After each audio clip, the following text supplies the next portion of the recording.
The tree is finally bearing fruit. The Kawhi verdict is in. I'm Trevor Lane. He's Donnie Freeman. This is the Basketball Bulletin. Oh boy, we've got a lot to talk about here. Donnie, we finally have it. According to ESPN, the NBA has found no evidence showing LA Clippers owner Steve Ballmer funneled money through team sponsors to pay Kawhi Leonard. Donnie, do you think anyone's going to believe that? No, I don't. Well, yes, I do. Fans will. Yeah, and the Raptors, of course, because that's been what they've been looking forward to this whole time. And if for the record, I just got to say, if there is no evidence, then there's no evidence. That's fine. It is what it is, whether people believe it or not, if that's the final verdict, right? But I think, like you said many times when we did videos, we need to kind of know what the thought process was, what they didn't see, how they explain away some of the things that were out there as circumstantial evidence. Like, I don't know that they're going to do that. Like I said last time we talked about that, but they should, because nobody's really going to believe it. The wider public already made a determination, which, right or wrong, that's kind of where we have been sitting for the last year. 100%. Now is the time for the NBA to show their cards. Okay, hey, if there's no evidence, why? Then explain all the evidence that's out there. Why would you come to the determination that there is no evidence? And if that is the correct truth, then fine. Then we move on from there. This is going to have major ramifications for not just the NBA long term, and we'll talk about that, but also right now in terms of the rest of the NBA moving forward with some other deals. When we talk about the Kawhi Leonard trade to Toronto, obviously that could be a direct reflection of this decision here. That could suddenly be opened up again, and we can maybe see that trade get done. Has this been holding up perhaps the Peyton Watson situation, perhaps the Jonathan Kuminga situation? Could other moves take place? Doesn't mean they're going to, but potential for other NBA business to get done too once this situation is resolved. However, it's not as simple as they got away scot-free, everything is fine, because instead, according to ESPN, the NBA is focused on whether the team's introduction of Leonard to team sponsors constitutes a violation of the league's rules prohibiting salary cap circumvention. The two sources said so. They're examining whether the Clippers are guilty of a failure to supervise employees. So, Donnie, I guess a couple things. First of all, I believe it was Andy Kamenetsky who put out there on X, like, so this is like getting Al Capone on tax evasion. Like, yes, that's kind of what this sounds like. But the other thing is, if this is something they're an improper introduction is what they're guilty of, I can't imagine that would have a punishment anywhere near what we'd be talking about for salary cap circumvention. Yeah, I don't think it would be anything close. That's another thing that they would have to try to explain away. You know, how did those negotiations go? They very clearly were emails that are out there about what Daktronics and all that stuff. Yeah, and just, like, it's just fishy.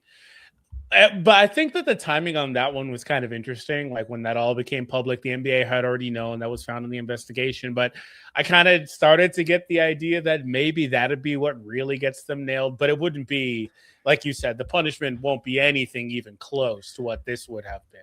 And that's probably the right thing, right? But just overall, if people are hoping to get the hammer of God dropped on them, it just isn't going to happen here, right?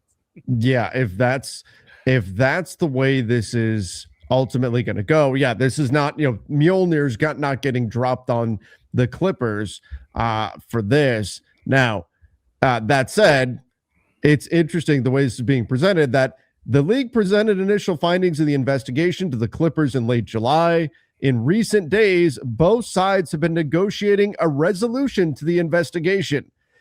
They've been negotiating a resolution.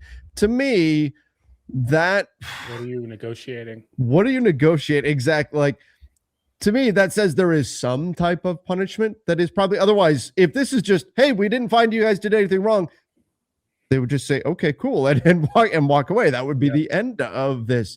If they are negotiating something, that suggests that there is some kind of punishment coming here, though Steve Ballmer has said through reporting that he would fight any type of punishment that could be coming for the Clippers. So it's a bit odd the way this all plays out, Donnie, but it really sounds like the notion that we've talked about for a couple of weeks now, that they're trying to find a punishment the Clippers would accept, that the Clippers have to accept whatever punishment is that is coming from the NBA. As strange as that sounds, it does sound like there may be some truth to that being the way the dynamic is playing out. Yeah, and again, that may just be the best we're going to get on this. If you are somebody that's a staunch believer that they did it and, they're guilty, regardless of whatever findings the NBA and the collaborating law firm did or didn't find, in terms of aspiration specifically. But, I think for this, I'm just mostly excited to see this finally concluding. It's been ongoing for so long, and I'm excited to see this finally concluding. Kawhi's been living his best life over the summer, looking like he's got no worries at all. So maybe he did know, because they presented it to them all the way back in July here. They've known for a while kind of what this is looking like. Yeah, and this could be why as well the Raptors, feel confident that eventually this is going to go through. The Clippers PR just released a statement, like literally just now. So let's share that right now. I haven't read it. Literally just came out seconds ago. The Clippers. This is from Clippers PR right here. The Clippers introduced players, including Kawhi Leonard, to companies in which we had business relationships. Making introductions between players and team partners is both an ordinary practice by NBA teams and a common request of players and representatives. Yeah, players and representatives should absolutely be hoping that they can get connected with people who will pay them. From there, Kawhi and his representatives handled their own negotiations. Clippers did not negotiate or dictate the terms of Kawhi's endorsement agreements or determine what he would be paid.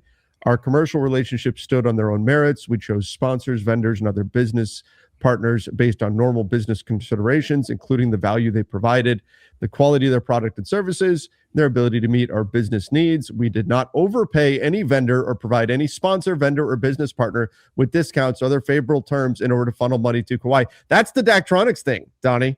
Mm-hmm. That's the Daktronics. That's not the aspiration thing. That's the Daktronics. That suggests, again, the aspiration thing isn't really the main concern here. The Daktronics thing may be the big issue here, because that was the allegation, was that they essentially overpaid for a scoreboard, and that money was then turned around and given to Kawhi Leonard in negotiation.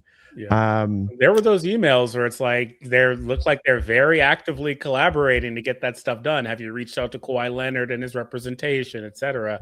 Like, that's literally in the emails from @Clippers. So right. That's where that's interesting. But again, there's a lot of that stuff floating around in relation to the aspiration stuff, and they didn't think that was worthy of, a verdict on that, or a guilty verdict, I guess. The fact that a player has an endorsement relationship with a company that also does business with his team is not evidence of salary cap circumvention. After nearly a year of scrutiny, the central fact remains unchanged. The Clippers did not funnel money to Kawhi Leonard, arrange for others to compensate him on our behalf, or otherwise provide him with undisclosed compensation. Okay, so it's the first time we've heard from them in quite a while, actually, on this. It is the first time we've heard from them in a bit. All right. We need to get into what this is all going to mean for the NBA here moving forward. Obviously, the Clippers are going to say we did nothing wrong. Sounds like they are negotiating some type of resolution here, which means some type of punishment, though I would imagine it will probably constitute effectively a slap on the wrist, could be coming here to the Clippers. First, let's give a quick shout out to our sponsor. That is Prize Picks. You guys can check them out. Use the link in the description down below. The code, it's HMA. Great deal right now with Prize Picks. Play $5, get $150 if you win. For new users, all you have to do is pick more or less on some of your favorite players, like Christopher Sanchez, 4.5 strikeouts. I'm going to say he gets more than that. And Ivan Herrera, more than 0.5 total bases. You guys want to get in on it? Again, that code, it's HMA. Play $5, get $150 if you win in your lineup. If you're a new user, great time to go check out Prize Picks. Again, that link, it's in the description down below. All right, Donnie. So a lot of the conversation about this around the NBA is now going to be what's next. Does this now embolden the Raptors to say, okay, go ahead and do the deal? Should that what we're expecting here is now the Kawhi trade to the Toronto Raptors going through that would send multiple picks, players, Brandon Ingram, Grady Dick, to the LA Clippers? Yeah, they should absolutely be excited about pushing that through finally. I don't know that they need to make any changes to it. I guess you could still wait to see if anything else pops up, but I'm sure that all parties involved want to get this resolved as soon as possible, and these players can get to their new teams and start working from there. So I think that's probably what we see happen here. Now, the bigger question is, and we've talked about this, if this is viewed around the NBA as a slap on the wrist, does this now open Pandora's box? Does this now create an environment where other NBA teams can say, okay, now we have a path, right? Now we know what the path is to finding ways to compensate players outside of the NBA salary cap? Or do you think enough teams will look at this and say, the Clippers went through hell over the last year. We don't want any part of that, even if it's a way to funnel money outside of the salary cap. As long as we're just very, very careful about the paper trail, they've got to find a literal, there can be tons of circumstantial evidence, which there was in the Kawhi situation, unless there's a literal smoking gun here, not literal, but figurative smoking gun here, then we're going to be good. Do you think this opens things up for more things to happen, more fishy? There's no question, regardless of what side you're on in any of this, that the way things went down with Kawhi and this whole aspiration deal, very fishy. We still don't have the answer to why. Why would any company, criminal or otherwise, want to pay someone like Kawhi Leonard that much money to not really do anything? That question still remains unanswered. Does this now open things up, as fishy as things look for Kawhi, for this to become a problem in the future for the NBA?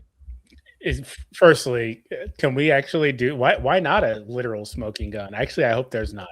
That's why I said, because I'm like, a literal smoking gun would mean somebody's firing a gun in this situation, and that's just, that's not where I want to plant my tree here. Oh my God, are we still going to be making tree? Yes, absolutely. I'm never leaving. Like a tree, you're going to be there for a long time, huh? So I've said it before. I kind of feel like there's probably a lot of shady stuff anyway in the NBA, but regardless, Draymond had a podcast a couple of days ago where he said basically that if they get away with it, then everybody else should be doing it. In fact, you're stupid if you're not doing it. You're not finding a way to circumvent and get more money out of whatever is available to you, right? And so I do think maybe we wind up seeing more teams kind of go that way, or maybe they look at this and say, "Oh, the Clippers, this is what they did wrong in this process. This is where we just cover our P's and Q's a little bit better, and we'll be fine, and nobody will ever be the wiser." I mean, there's always sketchy or things that appear sketchy, like deal or whatever. Like there's always stuff that looks kind of fishy, but with that, I mean, it doesn't mean that they're always doing something wrong. And I guess in this case, that's where the NBA decided to plant that flag, that they didn't see anything, wasn't anything. But if teams can get away with stuff, then why not? I mean, that's how it works generally in the NBA. If you can get away with it, try it. Yeah, I mean, I am interested to see what ultimately this, if there is any punishment. Obviously, if they're negotiating, that would suggest some type of punishment is probably coming, but it's sounding more like the slap on the wrist variety than anything else. Does that embolden teams? Like, if any time now from here on out where a player takes less than the max, there's going to be eyebrows raised around the NBA. Anytime where a player gets underpaid, the Gary Trent Jr. situation is different in that the Bucks are kind of already I think everybody knows what happened with the Gary Trent Jr. situation, but the Bucks are already being punished effectively just by having that contract on the books. It's different when it's a player like Kawhi Leonard that teams legitimately want, and when he's healthy, he's certainly worth the kind of money that you could pay him. What happens if and when Wemby hits free agency? Would teams be willing to go through what the Clippers are going through here in order to sign him? My response would be, hell yeah, absolutely. Teams would be willing to go through this if it means getting Wemby on their team. And again, I don't expect he's going to, he signed a new deal and all that. I'm not saying that's happening anytime soon, but this is now something we're going to have to factor in anytime a player hits free agency or anytime a player takes less money. This is now going to be kind of in the background. Did they find a way around things? Because again, there's there's a lot fishy around this Kawhi Leonard situation. That's also part of why I really want to see the NBA. I really want to see the NBA come out and lay all their cards on the table. Oh, whoa, Donnie, Sam Amick just said the NBA, per spokesman Mike Bass, has issued a statement regarding today's ESPN report on the Clippers' Kawhi Leonard salary cap circumvention investigation. ESPN's article regarding the Clippers investigation, for which the NBA declined to cooperate, contains numerous significant inaccuracies. The result of the matter will be made clear once the investigation concluded. What? They said ESPN's out here lying? They said ESPN contains numerous and significant inaccuracies. Oh my.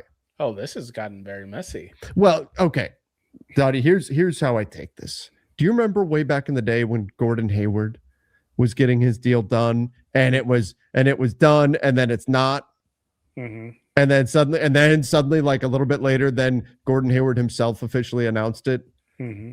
I think, this is my guess, the NBA wanted to be the ones to put the information out and not have somebody else do it. That's just a guess. That's just a guess here. But still, saying there are numerous and significant inaccuracies. Significant is standing out to me there. Like, what does that mean? Significant. Right. Yeah. Like, what does this ultimately mean for the NBA? Sounds like we need a part 2 video. Maybe. Donnie, this tree is not wilted yet. It's the gift that keeps giving, man. Oh my gosh. Okay. Well, this could certainly change. Now, again, my guess, because ESPN's not in the business of being completely wrong on things, my guess is the NBA just didn't want this information out just yet. But interesting nonetheless that they're saying that there are inaccuracies in the ESPN report. Now, do those inaccuracies fundamentally change the conclusion that there was no wrongdoing found here? My guess would be no. If they're significant, maybe. You know? Maybe. That's why I said that word kind of stands out to me. Like, what is significant? Is that just, them just being, exaggerating it? Or did they really mean there's some things really wrong in there? I think we still wind up right back here, right back in this place. And the significant inaccuracies don't fundamentally change the ultimate findings. Yeah, I think ESPN's probably right on that too. All right, everybody, give us your thoughts in the comments down below. If there's any updates on this, of course, we will cover them. But we appreciate all of you for joining the show. Don't forget to hit that subscribe button. Till next time, everybody. See ya and stay safe.